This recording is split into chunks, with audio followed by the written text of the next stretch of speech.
Hello again. We're now in Sydney at the Sydney Showground Stadium, ready for England against West Indies, which is going to start fairly shortly. But we've also seen quite a lot of cricket since our last video, haven't we, Sid? So let's start with considering the Group A situation. Yesterday we saw New Zealand beat Bangladesh and India beat Sri Lanka. India got another win on the board. India confirmed that they'll top that group. They'd already qualified for the semi-finals. They'll definitely top the group now and play whoever comes second in this group. That was another routine performance from India, and they're cruising onwards. So your predictions still looking good, Raf? What can I say? I'm a genius. And also New Zealand really got out of jail against Bangladesh, didn't they? Proving again that their batting is quite frail. They're really a bowling side at the moment. Yeah, they were in horrendous trouble, but they did pull it out. I mean, who'd have given them a prayer, really? We said all along that the Minnows' greatest chance is to bowl a side out cheaply, and get the runs afterwards, getting something like 90 odd.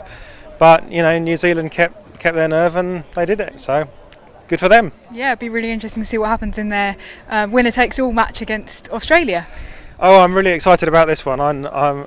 It's going to be a great match because New Zealand will be really up for that. All the form book goes out the window at that point. It's going to be a fantastic match tomorrow, and I'm really looking forward to watching that one.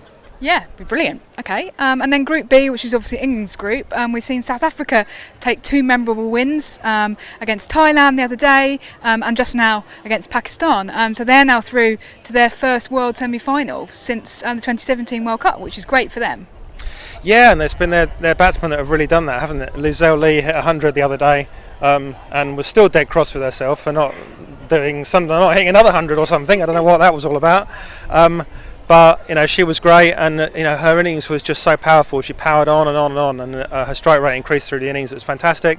And South Africa then today actually it's been a little bit of trouble. They were heading towards a total of about 100, and they'd lost wickets. And then Laura Wolfart came in. Laura Wolfart's not traditionally considered a T20 style player. She's one of those players where you go, if they played more Test cricket, she'd be great at that. But she came in and she turned the game on its head and was responsible really for South Africa being in a winning position. So she played a fantastic innings. She got a 50 off 30 something balls, and it was really great to see. So well done to her. Yeah, and congratulations to South Africa. We did predict at the start of the tournament, I think, that we thought they were going to do well. Maybe we didn't think they were going to do quite this well, but we certainly thought they had a good crack at the semi-finals, and here we are. So what's England's state of play going into this final group match against the West Indies then? Well, South Africa we know have now definitely made the semi-final. What we don't know for certain is who wins the group, and we won't actually know that until South Africa's match against the West Indies is played. But England's situation right now is that if England win this match against the West Indies, then they're also through to the semi-final. But again, we won't know who wins the group until after South Africa's match to the West Indies. South Africa beat the West Indies, then they go through first. If they don't, then it's possible that England could go through first. So England do have to keep a bit of an eye on net run rate potentially, because that could dictate whether they top the group or come second in the group. Having said that, it could be a double-edged sword, couldn't it? Yeah, they might want to deliberately sabotage their net run rate so they end up playing India rather than.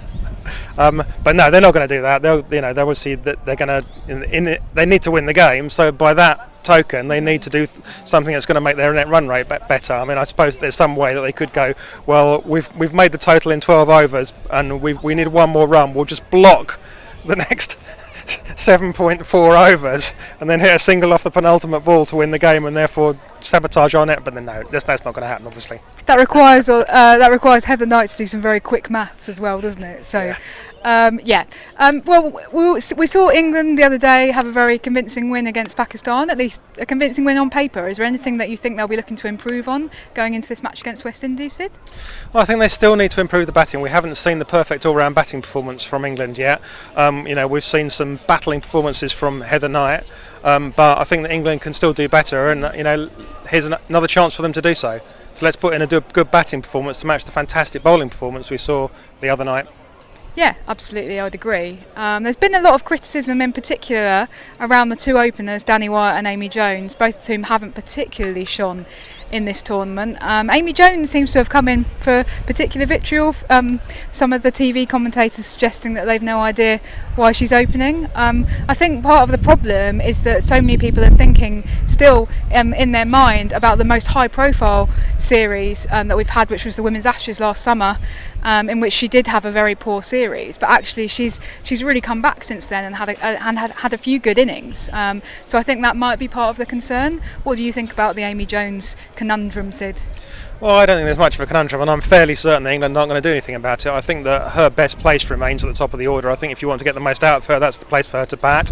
You're not going to drop her. If you're going to drop her, you have to say, well, who's going to keep wicket instead? I mean, I guess you can go, well, Tammy Beaumont. I mean, and that's clearly England's position if Amy Jones were to get injured, because there's nobody else.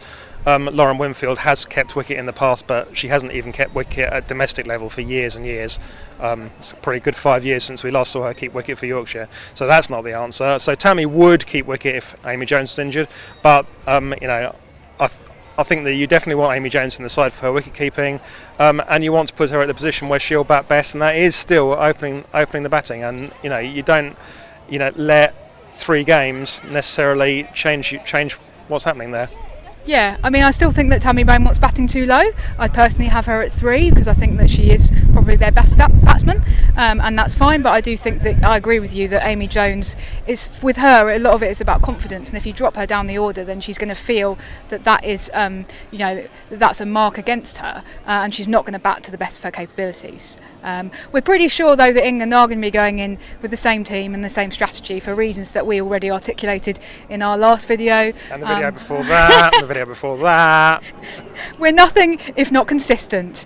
Anyway, fingers crossed for England against West Indies. We'll be bringing you all the action.